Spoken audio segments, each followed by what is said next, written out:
lorsque le prophète Élie sut que la corruption avait pénétré dans la maison de Dieu, au lieu de blâmer fermement et de punir ses enfants, il les gronda poliment. « Ne faites pas cela, s'il vous plaît.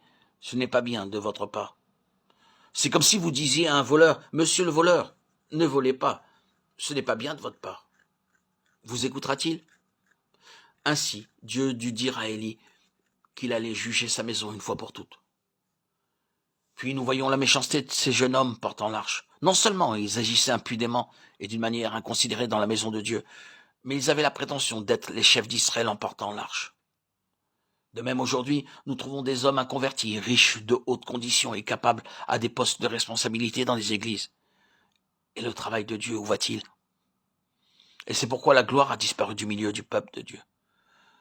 Quelle que fût en ces jours la situation, vous trouvez exactement la même de nos jours à travers le monde.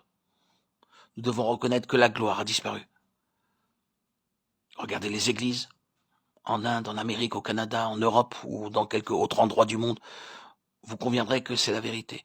La gloire de Dieu a disparu. La parole de Dieu est devenue précieuse et rare. Ils sont très rares les endroits où les gens reçoivent de bons sermons et un bon enseignement. Ils acquièrent une bonne connaissance intellectuelle des Écritures, mais il y a très peu d'endroits où le message de Dieu est donné avec simplicité et où les gens disent « Entendez-vous ce que Dieu dit ?» C'est son message. Nous disons qu'en ce temps-là, la parole de Dieu devint rare. Ils avaient le privilège de recevoir la parole de Dieu par le grand prêtre, mais lui aussi devint spirituellement sourd, endormi et muet. Le message de Dieu ne lui était plus donné. Le peuple aussi devint aveugle et compta sur sa propre sagesse et sur son jugement pour le travail de Dieu. Nous découvrons partout aujourd'hui que ces fourches à 3 dents qui représentent l'amour de l'argent, l'amour du pouvoir, l'amour de la célébrité, sont utilisés par ceux qui s'appellent eux-mêmes les serviteurs de Dieu.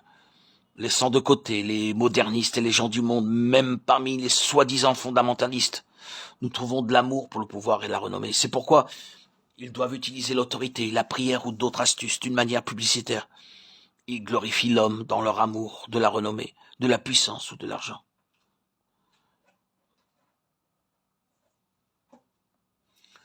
Cela me fait un choc lorsque je vois des serviteurs de Dieu mendier de l'argent.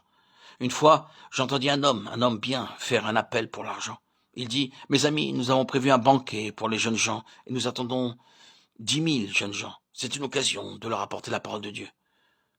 Mais il nous faut beaucoup d'argent pour les 2 jours. Et si vous ne donnez pas généreusement, nous allons être à découvert. » Presque la plupart des gens aujourd'hui sont en déficit. De nos jours, ils doivent quémander l'argent.